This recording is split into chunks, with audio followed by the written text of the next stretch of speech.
A non-profit sober living ministry is planning to transform one home in Baxter Springs, Kansas.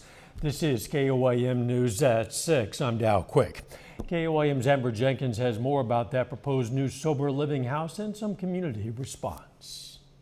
Upright House Ministries is building its first sober living home for men on Park Avenue in Baxter Springs, Kansas. The Christian nonprofit organization plans to house 6 men who are serious about living sober. Have at least 30 days clean, go through an extensive interview process and background checks. And we want to give them a safe place to come in, be able to rest and recover from the life that's been on the streets. One neighbor passed out flyers to residents concerned about the house location. The sober living home is 300 feet south of an elementary school and a 3-minute walk from a restaurant bar that you can see from the porch. I kind of questioned the location myself at first, but I work with folks all the time. There are different classes of people in addiction. The people we're going to be working with are guys who are really trying to get their life together. I wouldn't dream of bringing somebody in here just straight detox off the street and put them in the neighborhood, because that would be wrong.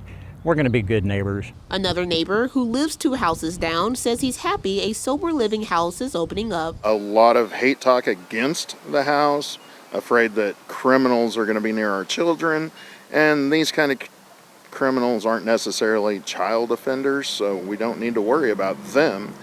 People trying to get clean are, people we need to have around.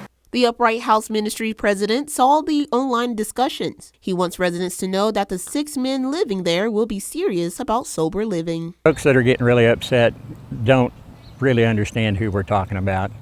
They think that it's going to be like Skid Row. That cannot happen in the neighborhood, and it will not happen in the neighborhood. Reporting in Baxter Springs, Amber Jenkins, KOIM News.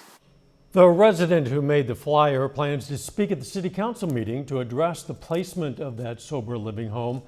Baxter Springs City Council meeting is tomorrow at 7 p.m.